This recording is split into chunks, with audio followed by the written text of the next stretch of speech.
말씀이 되겠습니다. 제7계명 출애굽기 20장 14절입니다.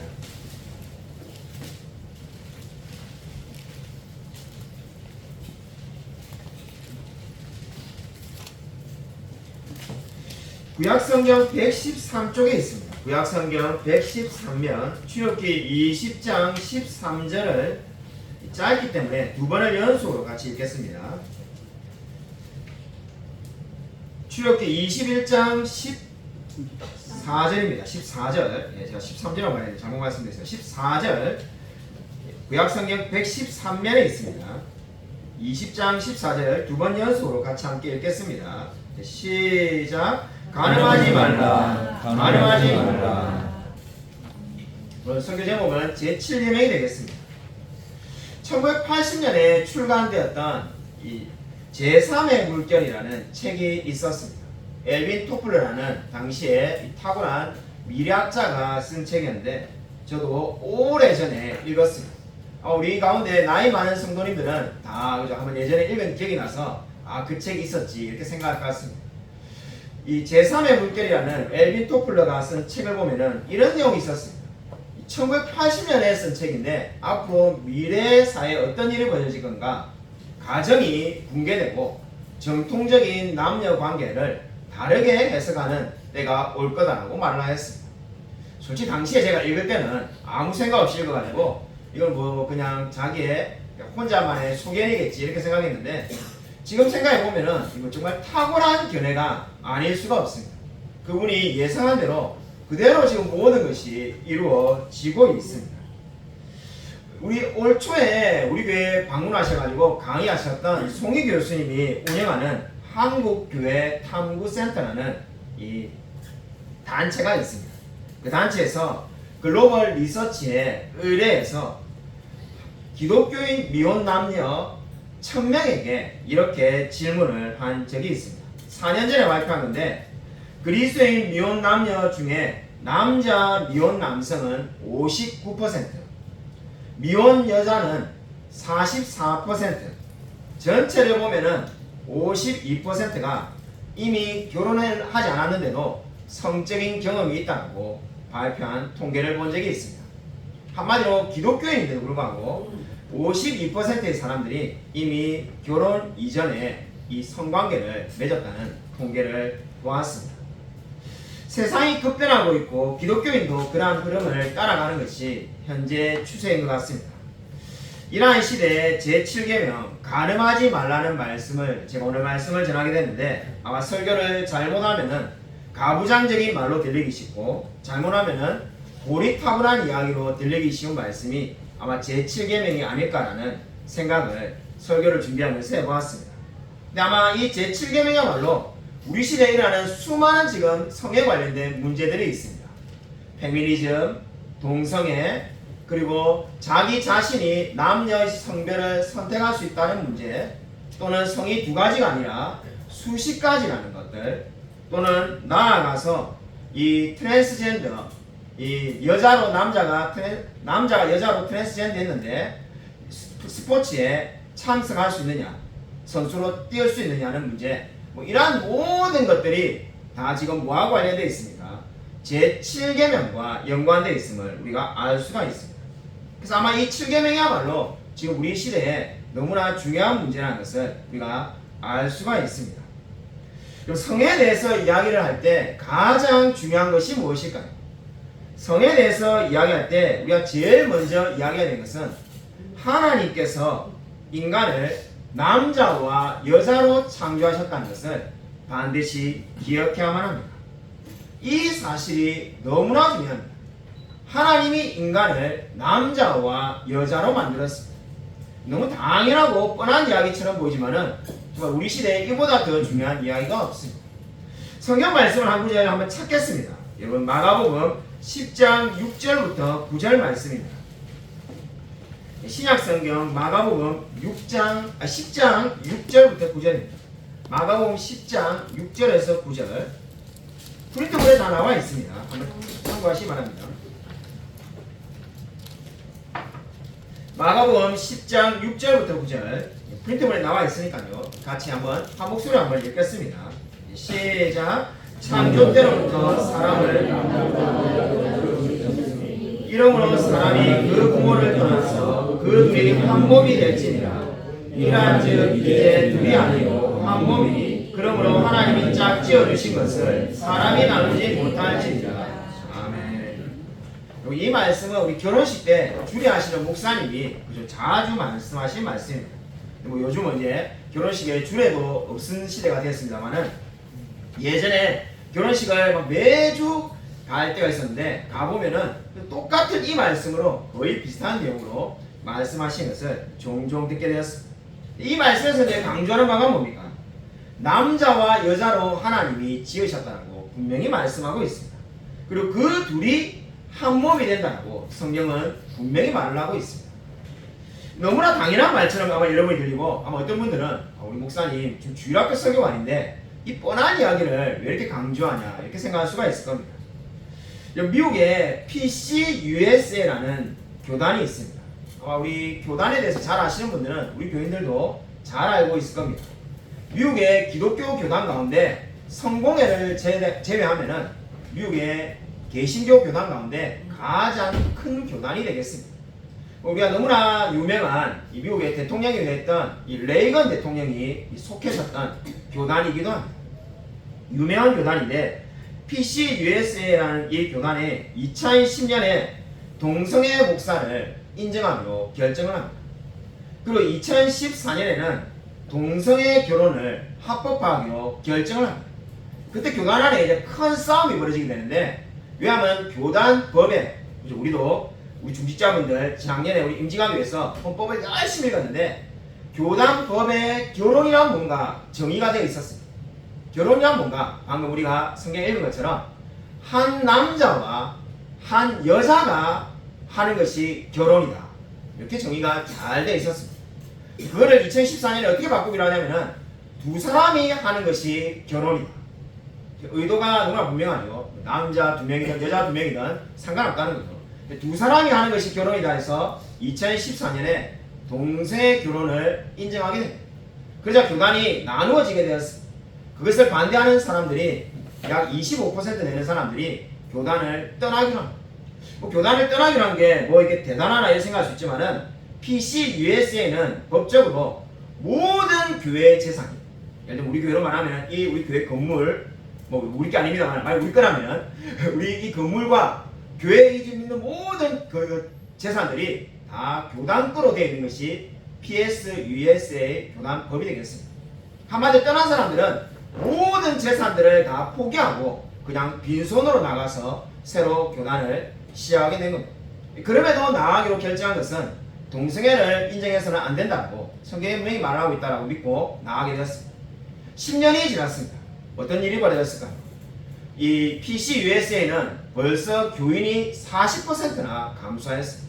사람들이 진리를 따르지 않는 이 교단을 외면하기 시작하였다고 합니다. 우리 시대에 아마 우리 한국에도 아마 이러한 문제가 닥칠런지도 모릅니다. 구약 성경에 지금 간음하지 말라라고 성경을 말씀하였는데 신약 성경에서는 그러면 예수님이 이 제7계명을 어떻게 해석하고 있을까요? 마태복음 5장 27절 28절에 예수님이 하신 말씀이 있습니다.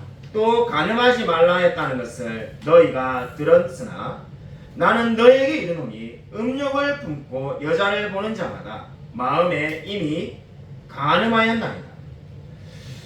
예수님께서 이렇게 말씀하셨습니다. 음욕을 품고 여자를 보는 자마다 마음에 이미 간음하였느니라.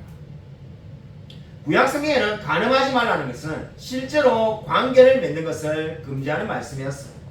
근데 예수님은 한 차원 더 나아가서 여자를 보고 음욕을 품은 자는 다 마음에 간음했다는 겁니다. 음욕을 품는다는 말이 무엇을 의미할까요? 다른 번역을 보면은 그녀와 성적인 욕구를 채우기 위해서 여자를 보는 자마다 이렇게 번역을 하겠습니다. 성적인 욕구를 채우기 위해서 여자를 보는 것 자체가 간음이다라고 그렇게 말을 하는 겁니다. 아마 어떤 분들은 이렇게 생각할 수가 있겠습니다. 이 남자에게만 하는 말이니까 난 여자니까 상관없겠지. 그렇지가 않습니다. 성경은 대표성을 가지고 이 이야기를 하기 때문에 반대로 여자도 이 남편이 있는데 다른 남자를 그렇게 음욕을 가지고 바라보면은 잘못됐다라고 지금 이야기를 하는 겁니다. 예수님께서 지금 이 말씀을 우리에게 주신 이유가 무엇입니까? 이 성경에 말하는 간음하지 말라는 그 십계명의 폐지된 것이 아니라 지금도 그 계명이 유효함을 이야기하는 겁니다. 교회사를 보면 오랫동안 계속 이어져 오는 이단이 있는데 율법 폐기론자가 있습니다. 한마디로 말해서 구약에는 율법이 중요했지만은 신약에 오면은 율법은 필요가 없다는 이단이 예전에도 있었고 지금도 그대로 있습니다. 지금 현대 대표적인 율법 폐기론 이단이 구원파입니다. 그러니까 율법은 다 이제 필요가 없다는 거죠. 그리고 율법이 필요 없으면 어떻게 되겠습니까? 살인하지 말라, 간음하지 말라, 도덕질하지 말라는 이 계명은 구약 시대에 필요했고 우리 시대는 끝났다는 겁니다. 그리고 이것을 알면은 왜 여러분이 그 유명한 이 구원파 이 분들이 그저 이 예수님을 믿고 나면은 자기 마음대로 사는지 알 수가 있습니다. 저 이상 이 도덕은 우리를 이제 그저 아무런 연관성이 없기 때문에 자기 각자의 소견에 옳은 대로 살 수가 있습니다. 그러니까 성경이 말하는 진리가 무엇입니까? 율법에 세 가지가 있는데 의식법, 사회법, 도덕법이 있는데 구약의 제사드리던 그 의식법은 폐지되었고 이스라엘의 사회에 있었던 그 사회 그죠 이 씨를 밭에 함께 파종하지 말라든지 여러 가지 썩지 말라는 그런 것들은 폐지되었지만은 우리 십계명으로 대표되는 도덕법은 지금도 그대로 존재한다는 겁니다. 실제 예수님도 지금 이렇게 말씀하지 않습니다. 너희는 간음하지 말라는 말을 들었지만은 내가 너에게 이르노니 음욕을 품고 여자를 보는 자마다 마음에 이미 간음하였느니라. 이 말씀이 무엇을 말하는 겁니까? 이제 간음하지 말라는 계명은 필요가 없어. 내가 이제 예수님이 왔으니까 내가 이제 십자가에 지면은 너희들 모두 제가 용서를 받을 거니까 너희들은 이제 그런 거 마음의 자유함을 가지고 마음대로 살아 이렇게 말씀하신 것이 아니라는 겁니다. 지금도 십계명이 그대로 우리에게 지금 중요한 말씀으로 남아져 있습니다. 저는 지난주에 오산 성도교회에 가서 주일 오후에 말씀을 전하고 왔습니다. 이 오산 성도교회가 우리 노회에서 이 100명이 넘는 큰 교회입니다. 아마 우리 여러분이 100명 가지고 무슨 큰 교회냐 이렇게 생각할 수 있지만은 우리 시차례에서는 100명이 넘으면은 큰 교회입니다. 그래서 이 우리 같은 시차례에 있는데 이 100명 어른 성도가 100명이 넘는 이 교회 가서 이 주일 오후 예배도 많이 모이셨습니다. 그래서 좀 헤아려 보이지 않지만은 굉장히 많이 모이셔가지고 말씀을 전하고 난 다음에 이 장로님 세 분이 계셨는데 장로님 세 분과 담임 목사님과 사모님이 목양실에서 이 저와 같이 이렇게 이야기를 이렇게 같이 하게 되었습니다. 저는 한 차 마시고 한 5분 이야기가 끝날 줄 알았는데 1시간 넘게 이렇게 길게 이야기를 나누게 되었습니다. 그래서 참 유익한 시간이었는데 장로님 가운데 한 분이 이런 말씀을 했습니다.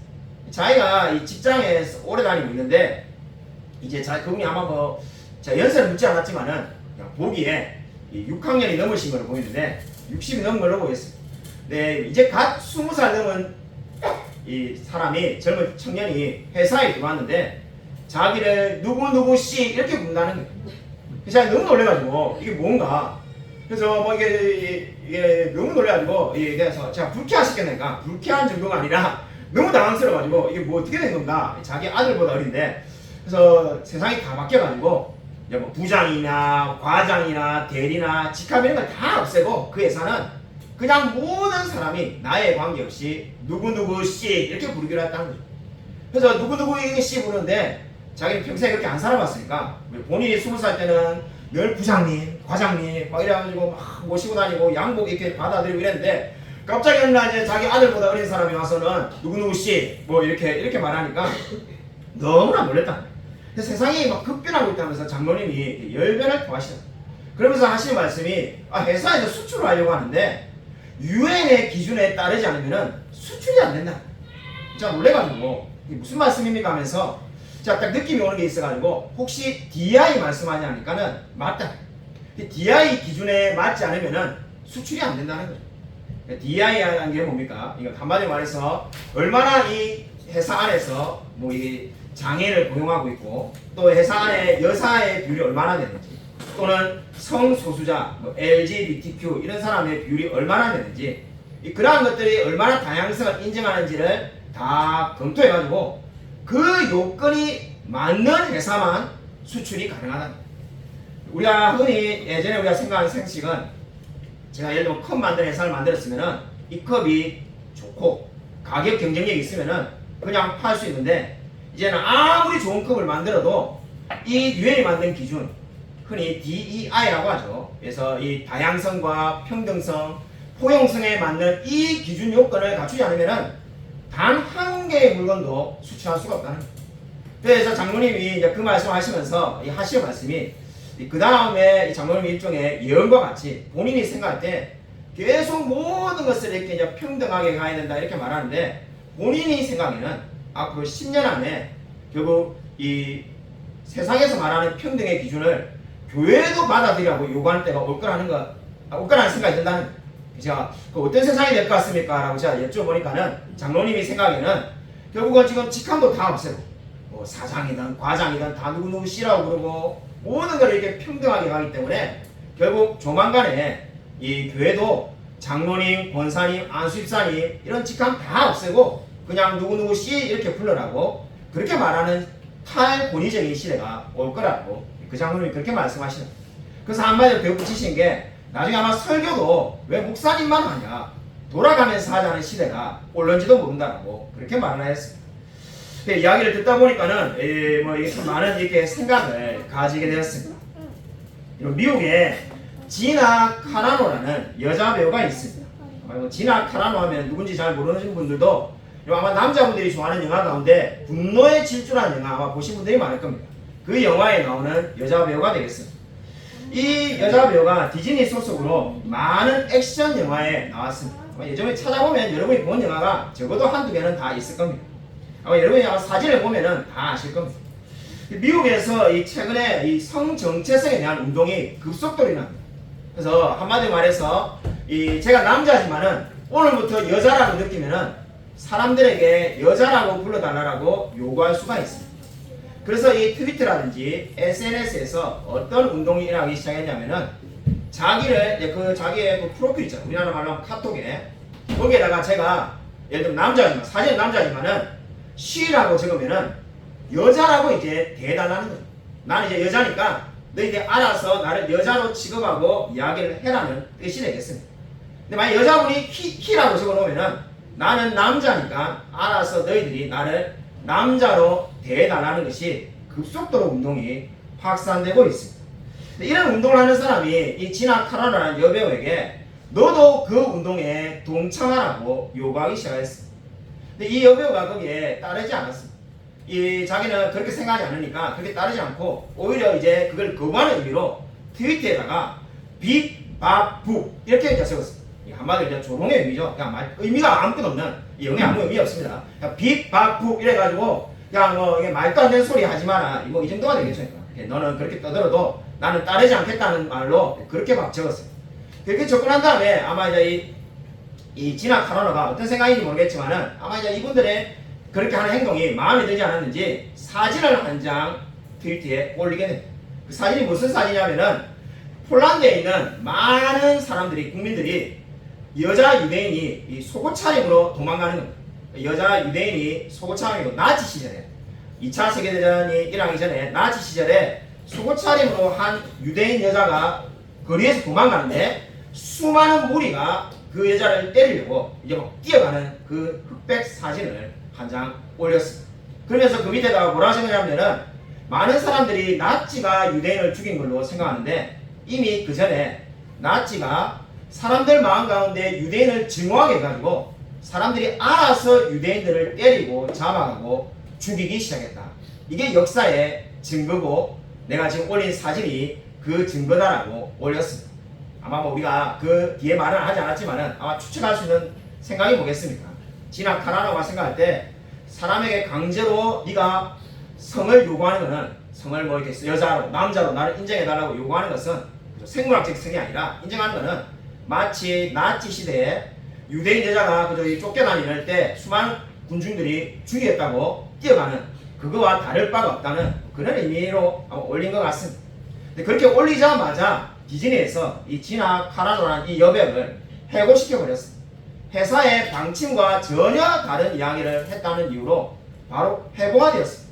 몇 년 전에 해고가 됐는데 왜 해고가 되냐고 아무리 따져도 더 이상 너는 디즈니 영화를 촬영해서 안 된다 해서 이 만달로리안이라는 이 영화를 만들고 있는 중이었는데 그것을 제외시켜버리고 이 여자를 해고시켜버렸습니다. 그래서 도저히 뭐 디즈니하고 싸울 방법이 없다라고 생각하고 이제 뭐 그냥 실직자로 살고 있을 때 우리가 너무나 잘 아는 테슬라의 일론 머스크라는 분이 이 트위터에 이런 글을 올립니다. 혹시 회사에서 부당하게 해고된 사람은 자기 변호사에게 연락을 주면은 자기가 모든 소송 비용을 대신 내겠습니다. 누구든지 연락을 하십시오 해가지고 수천 명이 거기에 이제 응모를 합니다. 근데 그때 응모한 사람이 지나 카라노가 되겠습니다. 지나 카라노가 거기에 응모하니까는 이 일론 머스크가 결국 그 지나 카라노를 모든 소송 비용을 디즈니를 상대로 한 소송 비용을 다 대기로 했다고 합니다. 그래서 이 일론 머스크가 한 인터뷰를 제가 본 적이 있는데 일론 머스크에게 한 진행자가 묻습니다. 지나 카로나를 압니까? 만난 적이 있습니까? 만난 적이 없습니다. 근데 그럼 도대체 왜 그 엄청난 비용, 특히 거대 기업인 디즈니를 상대로 이 소송을 하면 변호사 비용이 엄청나게 될 건데 그리고 뭐 이길 수 있을지도 모르고 그죠? 그런데 그걸 하기로 한 이유가 뭡니까? 라고 말하니까 이렇게 대답을 하였습니다. 자신은 세상에 그 무엇보다도 중요한 것이 프리 스피치, 한마디로 말해서 자유롭게 말할 수 있는 권리가 너무나 중요하다고 믿습니다. 이 의견이 다른 사람을 존중해야 되는데 단지 의견이 다르다는 이유 하나만으로 사람을 해고하고 하는 것은 굉장히 잘못된 차별이라고 봅니다. 그렇기 때문에 제가 그 모든 비용을 다 대기로 하였습니다라는 인터뷰를 보았습니다. 아마 어떤 분들은 이렇게 말하는지도 모르겠습니다. 목사님, 그 일은 미국에서 일어난 일 아니겠습니까? 그런 것을 우리가 알아서 뭐 하겠습니까? 이렇게 말하는지도 모르겠습니다. 놀라운 것은 역사를 보면은 미국에서 일어난 이야기가 3년, 5년 지나면은 다 한국에서 일어나더라고요. 거의 뭐 변화가 없이 그 일이 뭐 마치 수입을 하는 것처럼 그대로 여기에서 일어나는 것이 우리가 알아야 될 첫 번째 이유기도 합니다. 두 번째로 우리가 꼭 알아야 될 이유는 이제는 뭐 나라에 관계없이 우리 오산성덕의 장로님이 말한 것처럼 막 다 유엔에서 기준을 정하기 때문에 이 한국에 있는 기업도 유엔의 기준을 따라야 되는 것처럼 그런 거 없이 다 같이 지금 영향을 받기 때문에 정말 우리가 고민하고 생각을 해야만 합니다. 얼마 전에 기사가 났는데 아마 여러분들도 다 보았을 겁니다. 우리나라에도 이제 법원에서 결정했는데 성전환 수술을 하지 않아도 자기가 남자와 여자를 선택할 수 있다는 법원의 판결을 보았습니다. 한마디로 말해서 제가 남자지만은 오늘부터 제가 여자로 살고 싶다 이러면은 여자로 살 수가 있는 겁니다. 그러한 판결이 이미 결정이 났습니다. 저는 최근에 이 미국 교회에서 보내는 편지라는 이 1시간짜리 다큐멘터리를 본 적이 있습니다. 이 영어로 된 건데 이 미국 교회에 보내는 편지라는 이 다큐멘터리를 보면은 1930년대에 이 나치 시절에 독일 교회에 대해서 다루고 있습니다. 그 독일 교회를 보면서 제가 많은 것들을 깨닫게 되었는데 독일 교회 당시에 나치가 이제 이게 그 히틀러가 이 장악했을 때 18,000개의 교회가 있었다고 합니다. 3,000개는 나치에 협력해서 적극적으로 나치의 편을 들었고 반대편의 3,000개는 나치에 열렬하게 저항했다고 합니다. 대표적인 분이 보네포 목사님이 되겠죠. 1945년 우리 해방 직전에 45년 4월인가 이렇게 소천하신 걸로 합니다. 그래서 그렇게 돌아가신 보네포 목사를 비롯한 3,000개 교회는 극렬하게 저항하고 3,000개는 극렬하게 지지해주고 나머지 12,000개의 교회는 아무것도 안 하고 침묵했다고 합니다. 다큐멘터리가 이 12,000개의 교회를 중심으로 다루고 있는데 도대체 12,000개는 왜 이것도 아니고 저것도 아니고 왜 아무것도 하지 않았는가? 뭐 그죠? 이 입장이 있어야 되는데 왜 아무 입장도 없었는가? 다큐멘터리 보면은 이런 이야기를 합니다. 유명한 이야기를 인용하면서 이렇게 말을 하는데 이 동영상에도 나오는 것처럼 교회 주일날 예배를 드리러 가는데 이미 유대인들이 트럭에 실려가지고 이 수용소로 끌려가는 모습을 예배를 드리러 가는데 보게 됩니다. 보는데 그 어떤 그리스도인들도 아무런 말하지 않습니다. 그 이유가 뭔가 자신은 유대인이 아니었습니다. 유대인들이 끌려가는 걸 보고도 아무도 말하지 않습니다. 그 다음에 누가 끌려가기 시작하냐면은 이 노동조합에 다니는 직원들이 끌려가기 시작합니다. 근데 이 교인들은 아무도 말하지 않습니다. 왜냐하면 자신들은 노동조합에 속해 있지 않았으니까. 그 다음에 또 누가 끌려가냐면은 공산주의자들이 끌려가기 시작했습니다. 당시에도 소련에 공산주의 있었으니까 공산주의자들이 끌려가기 시작하는데 그때도 아무도 말하지 않았습니다. 왜냐하면 본인은 공산주의자가 아니니까요. 그러고 난 다음에 마지막으로 기독교를 이제 핍박해서 그리스도인들이 끌려가기 시작합니다. 그리스도인들이 억울하다라고 소리를 지르는데 아무도 그 말에 편들어준 사람이 한 사람도 없었다라고 말을 합니다. 그리고 이 이야기가 무엇을 의미하겠습니까? 이 이야기가 정말 우리가 이 사회의 잘못된 악에 대해서 아무런 말을 하지 않으면은 우리가 처음에 생각할 때는 그 일이 나하고 무슨 상관이냐. 우리 요즘 아이들 말을 하는 대로 표현을 쓴다면은 알바냐라고, 우리 예인이 이름이 맨날 그 말하는데 알바냐면서 내가 알바냐라고 뭐 이래 말하는데 알바냐라고 생각할 수 있습니다. 그 모든 것들이 결국은 우리에게로 돌아올 수밖에 없다는 겁니다. 저와 여러분이 이 세상에 관심을 가져야 될 이유가 바로 여기에 있습니다. 최근에 우리 친구 목사님들하고 같이 누가 목사님이 감사하게도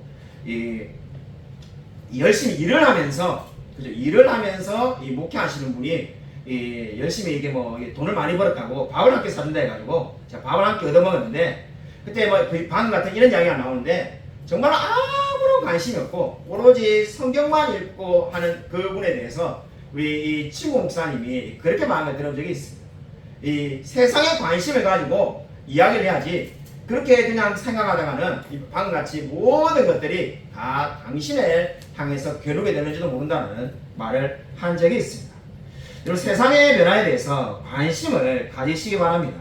그리고 마태복음 19장 7절부터 8절 한번 같이 한번 읽겠습니다. 마태복음 19장 7절에서 8절에 같이 한 목소리 한번 읽겠습니다. 프린트본에 다 나와 있습니다. 같이 한 목소리 한번 읽겠습니다. 시작. 여짜오되 그러면 어찌하여 모세는 이혼 증서를 주어서 버리라 명하였나이까. 예수께서 이르시되 모세가 너희 마음의 완악함 때문에 아내 버림을 허락하오니와 본래는 그렇지 아니하니라. 그리고 성경에 보시면은 우리가 이혼에 대한 문제를 지금 바리새인과 예수님께서 나누고 있습니다. 성에 대한 이야기를 나올 때 제일 많이 나오는 이야기가 이혼인데 우리 시대에 이혼율이 40% 50% 이렇게 넘어가고 있습니다. 우리 교회도 솔직히 이혼하신 분들도 계십니다. 그래서 이게 어떻게 우리가 이해를 해야 되는가? 모세는 이혼 정서를 주어서 버려 명했는데 예수님은 뭐라고 말합니까? 그 모세의 이야기를 말하는 것이 아니라 본래는 그렇지 아니하니라 이렇게 말합니다. 바리새인들이 모세의 이야기를 인용하는 게 뭡니까? 아니 내가 이혼하고 싶으면 이혼 증서만 주면 되는 게 아닙니까? 지금 이렇게 묻고 있습니다. 이혼 증서만 주면 이혼할 수 있다라고 모세가 말했는데요. 율법에 그래 말했으니까 맞는 거 아닙니까? 이렇게 말을 하고 있는 거죠. 예수님은 근데 뭐라고 말합니까? 놀랍게도 그래 모세의 말을 따르라 이렇게 말하는 게 아니라 본래는 그렇지 아니하니라 이렇게 말합니다. 여기 본래는 어디를 말하는 걸까요? 오늘 이 말씀을 해석하는데 가장 중요한 단어가 이 본래라는 단어입니다. 예수님은 본래는 그렇지 않다는 겁니다. 한마디로 모세가 그렇게 한 것은 너 인간의 완악함 때문에 성경에 적혀 있는 것처럼 어쩔 수 없이 그렇게 허용해 준 거지만은 본래는 그렇지 않다는 겁니다. 본래는 어느 때를 말하는 건가? 하나님께서 창조하신 때를 말하는 겁니다.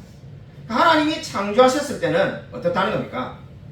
그렇지 않았다는 겁니다. 그러니까 성경이 말하는 바가 뭡니까? 할 수 있는 한 이혼하지 않고 아름다운 가정을 꾸리며 살라고 말을 하고 있습니다. 이 이혼에 대해서 이야기를 하면은 상당히 설교하기 어렵습니다. 특별히 우리 교회는 그저 솔직히 홀로 되신 분이 많이 있는데 우리가 이 이혼에 대해서 제가 설교를 거의 하지 않았습니다. 일부러 하지 않은 건 아니지만은 솔직히 설교하기 부담스럽고 굉장히 또 어려운 문제들이 많이 있습니다. 이혼에 대해서 제가 만나본 사람 중에 제일 완강하게 뭐라 해야 되나 제일 보수적인 견해를 가지고 있었던 분이 이 중국에 녹화하니까는 이름을 말하지 않겠지만 중국에 누구 말씀하신가 그러니까 중국에 있는 그 목사님이 제일 보수적인 견해였습니다. 정말로 뭐 따르기가 쉽지 않을 정도로 무슨 경우에도 이혼해서는 안 된다 이렇게 말을 했습니다. 자 그게 아니다라고 제가 이렇게 늘 말했는데 이게 제가 목회를 해보니까 물론 뭐 합신의 견해랑 조금 제가 다를 수 있습니다만은 이혼을 할 수밖에 없는 경우가 정말 많더라. 저도 같은 입장이었지만 점점점 제가 이게 나쁘게 말하면 약간 진보적 입장으로 바뀐 이유가 이혼을 할 수밖에 없는 입장이 정말 많은 게 남편이 바람을 피우는데 그게 안 피우는 게 아니라 여자가 6명 7명 된 사람도 있고 같이 살 수가 없는 사람이 있고 아니면은 뭐 죽도록 사람을 때려가지고 정말 그 집에 같이 살다가는 맞아 죽을 뻔하는 사람도 있다. 그러니까 안 믿으시다. 근데 이제 그런 경우가 생겼던 것이 우리 제가 예전에 설계했듯이 지금도 그 문제가 해결이 안 돼 있습니다. 이 부산에 있는 이 목사님에게 우리 그 중국에 있는 목사님이 그 소개를 시켜줘가지고 자기 외 성도에게 그 결혼 안 한 이 젊은 처녀에게 부산에 훌륭한 목사님이 있으니까 중국 사람입니다. 참고로 중국 사람을 한족을 한국의 목사님, 우리 합신당 목사님에게 소개시켜줘가지고 결혼을 시켜줬지 않습니까? 결혼한 다음에 이야기는 제가 예전에 했지만은 정말 그런 사람인지 몰랐는데 그 목사님이 맨날 그 사모님을 때려가지고 거의 뭐 2번이나 유산하고 뭐 엄청나게 많이 다쳐가지고 계속해서 집을 탈출하면 감금시키고 집안에서는 묶어놓고 있고 뭐 영화에나 나올 만한 이야기인데 그거를 이제 이렇게 다 이렇게 이 목사님에게 말해준 거예요. 그거를 보고 난 다음에 생각이 달라져가지고 저처럼 입장을 바꾸게 된 거예요. 이혼을 할 수도 있다. 자, 그때가 제가 그렇게 말하지 않냐고 제가 말을 했어요. 자, 그때 예전에 중국 갔을 때 2016년에 17년에 그래 말하지 않았냐. 그렇게 단순하게 말할 수 있는 경우가 많지 않고 복잡한 경우가 너무 많고 심지어 이 남자나 또는 뭐 여자도 마찬가지예요. 특히 남자가 10년씩 돈을 벌지 않고 오는데 이게 뭐 그냥 무조건 이혼하지 마라 이렇게 말하기가 쉽지 않다. 돈을 안 벌면 안 벌면 끝나는 게 아니라 막 집에 있는 돈을 다 써가지고 빚을 막 1억씩 잡힌 사람도 있고 제가 만나본 사람 중에 그래서 솔직히 나는 그분에게 이혼해라고 말했다. 이거 뭐 사람이 살 수가 없고 오늘 막 정신병이 올 수 있는데 어떻게 하느냐. 자, 이렇게 말을 한 적이 있습니다. 참 이게 이혼을 정말로 성경이 말하는 대로 할 수 있는 한 하지 않아야 되는데 예외적인 경우가 있다라고 우리가 말할 수밖에 없습니다. 최근에 제가 우리 사촌 누나의 이 아들이 결혼을 해서 서울의 강남에 결혼식을 간 적이 있습니다. 결혼식에 가니까는 이 주례가 없고 이 신랑과 신부가 그 주례하는 시간에 대신 자기들끼리 이렇게 댄스하는 것을 보여주더라고요. 그래서 이 결혼 문화가 완전히 바뀌었구나 이런 생각을 한 적이 있습니다. 그래서 그때 보는데 가만히 보니까는 우리 사촌 누나가 이미 이제 이 나이가 많으셔가지고 60이 넘었는데 이 결혼식장에 보면은 우리가 다 그렇지 않습니까? 이 예식장에 있으면은 이 신랑 신부가 있는 뭐라 합니까 이게 강대상 근처에 신랑 신부 가족들이 앉고 하객들은 저 뒤에 앉지 않습니다. 그래서 저는 이제 그 친척이니까 앞자리에 앉았는데 가만히 보니까는 우리 사촌들이 다 아는 사람인데 모르는 사람이 남자가 한 명 앉아 있더라고요. 그래서 저 사람은 누구냐고 다른 사촌 누나에게 제가 이렇게 여쭤보니까 참고로 우리 사촌이 딸만 7이라서 많습니다. 그래서 여쭤보니까는 이 누나의 새로운 남편 깜짝 놀래가지고 아니 원래 새로운 남편이 있지 않느냐니까는 또 다른 남편. 그래서 60이 넘었는데 세 번째 결혼했다. 그래서 나 세 번째 결혼한지도 몰랐다니까는 그냥 결혼식을 하지 않고 사신다는 거예요. 제가 가만히 생각해보니까 인생에서 제가 곰곰이 그런 생각을 한번 해본 적이 있는데 그냥 뭐 이게 연예인들 뭐 4번 5번 결혼한 사람들 말고 정말 내 주위에 있는 사람 중에 3번 결혼한 사람이 누가 있었을까 이렇게 생각해보니까 한 사람도 없더라고요. 2번 결혼한 사람 많았지만은 3번을 결혼한 사람이 정말 한 명도 없다는 것을 발견해가지고 야 우리 사촌 누나 정말 대단하신 분이구나 이런 생각을 했어요. 그래가지고 보니까는 새로 이렇게 결혼해가지고 이렇게 이제 사시는 거예요. 제가 보면서 이게 많은 생각들을 이렇게 하게 되었습니다. 참 우리 시대에 정말로 어려운 이야기가 오늘 이 성경이 말하는 간음하지 말라는 이 말씀이 되겠습니다. 정말 제가 설교 준비하면서 이런 생각을 했는데 정말 재능만 있으면은 능력만 있으면은 시리즈로 말씀을 7계명을 전해야 될 만큼 이 우리 시대에 수많은 문제들이 이 7계명과 연결되어 있습니다. 정말 얼마나 많은 이야기들이 여기에 연결되어 있는지 헤아릴 수가 없습니다. 근데 중요한 것은 무엇입니까? 여러분 저와 여러분에게 왜 정욕이 있을까? 왜 끊임없이 정욕이 계속해서 솟아날까? 아우구스티누스, 우리가 어거스틴으로 잘 알려져 있는데 아우구스티누스가 이렇게 말하였습니다.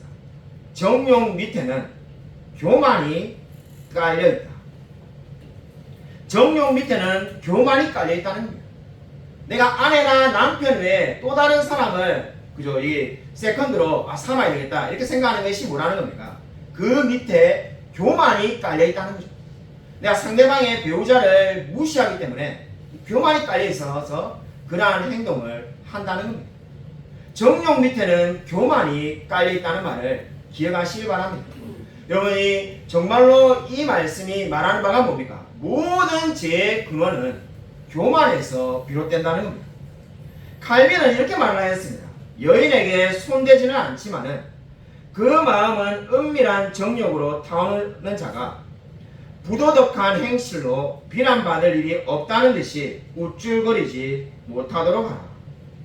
이 말이 무슨 의미입니까? 이 여인은 한 번도 손대지 않았지만은 그 마음 가운데 정욕이 있다면은 그 결론은 결코 우쭐거려서는 안 된다는 것을 말씀하고 있습니다. 오늘 성경이 말씀하는 바가 무엇입니까? 참으로 정말 우리 시대에 많은 사람들이 끊임없이 그저 이혼을 하고 또 다른 가정들이 사라지고 있습니다. 최근에 우리 장로님이 오셔가지고 제가 예전에 같이 부교육자로 이 사역을 했던 목사님이 이혼하셨다고 해가지고 얼마나 깜짝 놀랐는지 모릅니다. 이 생각을 해보면은 이 정말로 정말 우리 합신에서 손꼽힐 만큼 출세하고 성공한 목사님인데 35살에 담임 목사님이 되시고 큰 교회 정말로 잘 나가시는 목사님인데 이 이혼하셨다 해가지고 정말로 마음이 많이 아팠습니다. 이 참으로 정말 우리 시대에 끊임없이 많은 사람들이 이혼의 위기에 처한다는 것을 알게 됩니다. 제 친구 목사님들 중에도 제가 설교 때 여러분에게 많이 이야기 드렸습니다만은 이 이혼의 위기에 처해가지고 사모님하고 이혼하겠다는 분이 여러 명 있습니다. 여기 설교 때 익명으로 여러분에게 말씀을 드리기도 했는데 그래서 뭐 이렇게 여러분이 뭐 이렇게 농담삼아 제게 뭐 이렇게 그저 말하기도 했죠. 이 별명으로 뭐 백순이 목사님 뭐 이래가지고 그분들도 계속해서 이 위기 가운데 처해 있는 분들이 많이 있습니다. 여러분이 근데 이것을 여러분 어떻게 우리가 이겨낼 수 있을까요? 사실 이혼을 하려면은 핑계를 대면은 어마어마하게 많습니다. 성격 차이, 경제력이 없다, 아니면 자기에게 잘 못해준다, 뭐 여러 가지 이유들을 얼마든지 낼 수 있습니다. 그냥 뭐 여러분 생각을 해보시면은 부모 자식 간에도 대화가 잘 되지 않고, 그죠? 여러분이 그죠? 이 친구 간에도 대화가 잘 되지 않는 시대인데, 부부도 영 다른 세계에서 살다 왔는데 안 맞는 게 너무나 어찌 보면 당연하지 않겠습니까? 안 좋은 점을 찾으면은 한도 끝도 없이 찾을 수가 있습니다.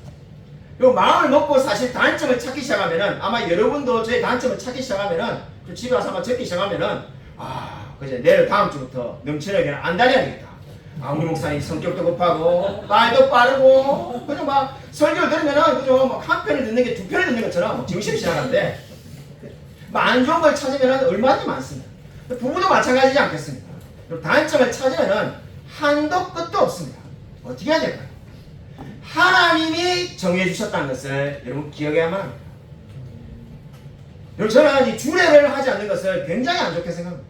여러분 정말 우리 청년들이 있는데 결혼을 하면은 반드시 뭐 저에게 부탁이 싫으면은 김성실 목사님 세우시는데 다른 분에게 부탁했으라도 반드시 주례가 있어야 합니다. 여러분 주례가 없는 결혼식 그렇게 바람직한 게 아닙니다. 여러분 주례를 통해서 여러분 늘 듣는 말이 뭡니까? 하나님이 둘을 점지어줬기 때문에 결코 나눌 수 없다는 성경 말씀을 강조하지 않습니다. 하나님이 짝지어 주신 겁니다. 내가 선택했다고 생각하면 어떻습니까? 내가 어떻게 이런 사람을 선택했을까? 내가 눈이 삐었지, 내가 바보였지, 속았지. 그러니까 이혼하는 거죠. 그러나 하나님이 짝지어 준 겁니다. 그렇기 때문에 여러분 정말 이혼을 하고 싶은 마음이 있는 사람들은 한 번쯤은 다시 생각하십시오. 내가 하나님이 짝지어 준 것을 결코 나눌 수 없다는 겁니다. 우리 이혼하신 우리 성도님을 정죄하는 게 아닙니다. 여러분 이혼을 계속 안 하려고 우리가 말해야 되지 않겠습니까? 여러분 하나님이 저와 여러분을 짝지어 주셨다는 것을 기억하시길 바랍니다. 여러분 차이는 한도 끝도 없이 많습니다. 여러분 우리가 정말 부자로 살다가 가난하게 살 수도 있고 우리가 성도님 중에도 예전에 부자인데 가난하게 사신 분도 있고 예전에 가난했지만은 그죠 신용불량도 했지만 지금 또 잘 사는 분도 있습니다. 근데 여러분 못 산다라고 이혼하면은 이게 한도 끝도 없습니다. 또 다른 사람을 만나면 그분이 가난해지면 또 이혼하고 또 이혼하고 또 이혼해야 됩니다. 한도 끝도 없는 이야기죠. 여러분 그래서 저는 우리 집안에 우리 있는 이야기인데 우리 집안에 한 분이 원래 남편이 바람이 났습니다. 10년 전에 우리 집에 찾아와가지고 이야기를 하는데 솔직히 저는 그때도 사실 그럴 때 이럴 때 보면은 제 견해가 다 맞는 게 아니라 생각했는데 저는 특별한 경우에 이혼할 수 있다 생각하니까는 그냥 이혼하라고 말했습니다. 남자이 바람 나가지고 집에 아예 안 들어오고 저녁시 아니니까 돈도 안 보내주니까 안 되겠다면서 우리 친척인데 이혼해라고 제가 말했습니다.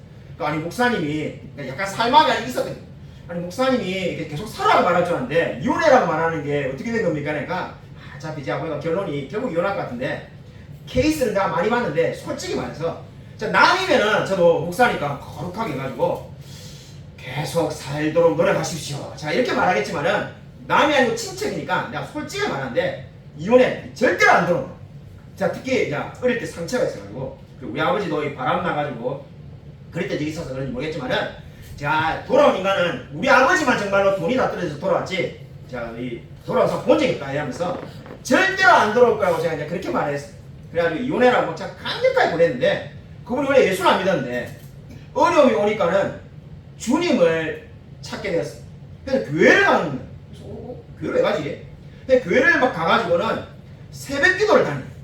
교회를 주일만 가는 게 아니라 새벽에 가가지고 자기 남편 돌아오게 달라고 기도를 한다는 거예요. 그래서 와 이런 경우가 다 있나? 근데 사실 그때도 솔직히 돌아올까 생각하지 않았습니다. 제가 그죠 이게 막 상처가 쓴뿌리가 있는 거 있지만은 절대로 안 돌아올 거라 생각인데 놀랍게도 남편이 정말로 돌아왔습니다. 자 그때 정말로 깨달았던 것이 기도하면 모든 것이 이루어지고 정말 없는 것을 있는 것으로 역사하신다는 것을 제가 정말 그때 다시 깨닫게 됐습니다. 정말 이 자세히 상황을 말씀드리면 못되지만은 상황을 보면은 아마 여러분도 그렇게 말할 겁니다. 남편 안 돌아와. 빨리 마음 버리고 네가 알아서 살아 이렇게 말할 것 같은데 정말로 새벽에 나가서 눈물로 기도하니까 기도를 얼마나 잘했겠습니까? 예수님은 그때 처음 믿었는데 그냥 주님 도와주십시오. 하나님 도와주십시오. 이렇게 막 새벽에 집 앞에 있는 교회 와서 기도했는데 정말로 그 기도가 응답되었습니다. 지금도 잘 살고 있습니다. 그분이 뭐 기독교 신앙에 대해서 얼마나 알겠습니까? 여러분과 같이 소리를 문다고 배운 것도 아니고 그냥 예배 시간에 가서 예배 좀 드린 것밖에 없는데 몇 달 동안에 그 남편이 돌아오자 하는 말이 자기가 모든 걸 용서할 테니까 같이 살자 해서 기독교적인 신앙이죠. 그래서 정말로 지금도 재결합해서 잘 살고 있습니다. 자 그것을 보면서 내가 이게 무조건 이 어려움이 온다고 이혼해라고 할 게 아니구나. 정말 어찌 보면은 기도해라고 먼저 말해야 되겠구나 하는 것을 그때 배우게 되었습니다. 여러분 이미 정말 이혼하신 분은 이제 그죠 또 새 가정을 꾸릴 수 있으면 새 가정을 꾸리십시오. 그리고 여러분 결혼해서 살고 있는 부부라면은 여러분 특별한 경우가 있지 않는 이상은 우리가 정말 말로 표현할 수 없는 정말 괴로움이 있다 할지라도 일단 먼저 기도하십시오. 일단 먼저 참고 기도하고 또 기도하고 그래도 정말 도저히 해결할 수 없다 싶으면은 그때 가서 고민을 시작하십시오. 이혼할지에 대해서 그때 가서 고민하시기 바랍니다. 그래서 정말 오늘 성경 뭐라고 말합니까? 가늠하지 말라라고 말합니다.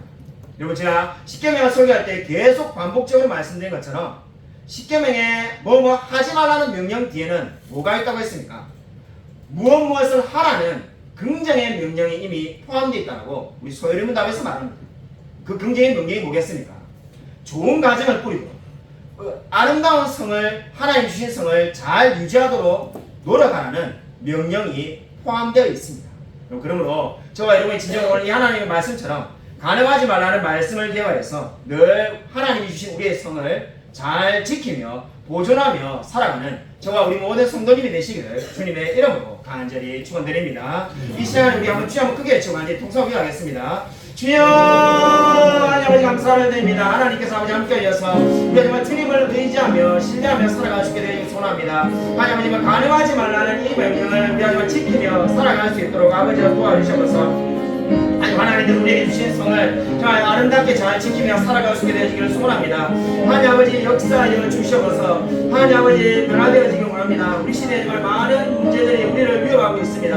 정말 이 시대에 정말 성에 관련된 많은 문제가 있는데 하나님 아버지 우리가 그런 문제 가운데서 정말 주님의 관점으로서 정말 바라보며 살아갈 수 있도록 하나님 아버지 역사하여 주시옵소서. 하나님께서 함께하여 주실 줄 믿습니다. 주님 아버지 도와주시옵소서. 정말 우리가 정말 주님 이러한 문제에 대해서 하나님의 마음을 품으며 살아갈 수 있도록 아버지 도와주옵소서. 하나님 변화될 수 있도록 아버지 도와주옵소서. 함께하여 주겠습니다. 아버지 도와주옵소서. 하나님 아버지 감사를 드립니다. 정말 하나님께서 아버지 함께하여서 우리에게 오늘 가늠하지 말라는 말씀을 주심을 감사를 드립니다. 하나님께서 정말 말씀하신 것처럼 우리가 정말 하나님께서 주신 성을 잘 유지하고 보존하며 지키며 살아갈 수 있도록 하나님 은혜 베풀어 주시옵소서. 안타깝게도 이 세상에 하나님이 말씀하신 이 말씀을 과 반대되는 큰 흐름이 있습니다. 우리가 정말 이러한 흐름 속에서 하나님의 말씀을 지키며 우리가 승리하며 살아갈 수 있도록 하나님 역사하여 주셔서 진정 우리가 하나님의 말씀이 나아갈 때까지 나아가고 멈추는 데서 멈출 수 있게 되어지기를 소원합니다. 왜냐하면 세상에 관심을 가지고 세상을 변화시키는 그리스도인으로 살아갈 수 있도록 하나님 역사하여 주셔서 주님께서 정말 이 말씀대로 우리가 정말 살 수 있는 힘과 능력도 덧입혀 주실 줄 믿사오며 살아계신 예수 그리스도 이름으로 간절히 기도드립니다. 아멘.